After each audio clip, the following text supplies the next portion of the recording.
Some of the numbers that we heard yesterday with regards to the second cohort of learners. Grade R constitutes over 700,000, which is about 6.3%. Grade 6 learners constitutes over 992,000 learners. And grade 11 constitutes over 824,000 learners. That's about 6.6% of the total number of learners. I want to get a feeling of what's happening on the ground in Gauteng. Let me bring in our reporter, Mahlako Komane. Mahlako, a very good morning to you. What are you learning at this hour?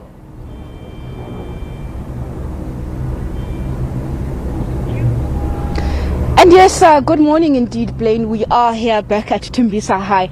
Now, you remember we were here in the beginning, I think it was in June that we came here, one of the bigger schools with just over 400 grade 12 learners. And we also understand that there's also another grade 11 class as well. Their grade 11 class is also just over 400.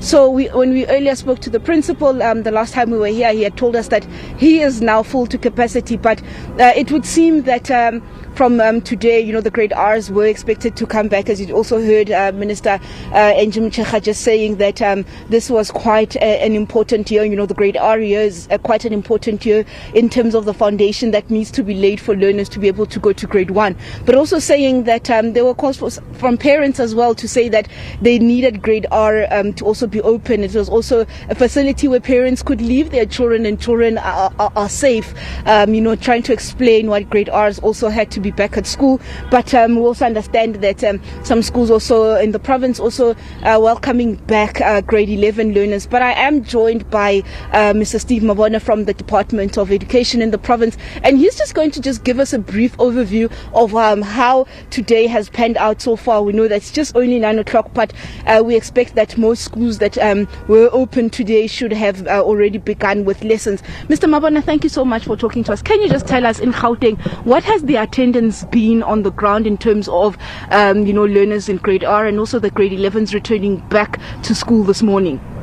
Thank you very much. We are informed that we have challenges in some areas where schools did not receive PPEs, but during the weekend we were busy with the mop-up just to make sure that all schools received, but because they were doing it up until very late, and in some areas where your school principals will be probably female, it was not easy for them to go to those schools. So we advise that those principals must not go, and the rest of the PPEs will then be delivered this morning, and then by tomorrow we should be doing well.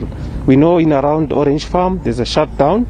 There's no schooling there, unfortunately, because of the protest, the service delivery protest, and those are the issues on PPEs. In Johannesburg East as well, we know there are schools that did not receive, and we know that some of the grade 11s had to be turned back to say your PPE is not here. But we really need to say, in the school environment, PPE will be your mask, sanitizer, and your scanners are there. So we really need to be in cognizance that a mask, you have learners that would have came this morning with mask. In a school where we at in Tembisa, we witnessed there's no learner that came without a mask. So in that instance, we would have thought that probably schools will allow learners to be in the classroom. And tomorrow, we know that there was an undertaking to say by tomorrow they will have received their PPEs. But those that have returned, tomorrow surely they will be coming back, because this morning we have confirmed that those that did not receive their PPEs, they will receive their PPEs latest today.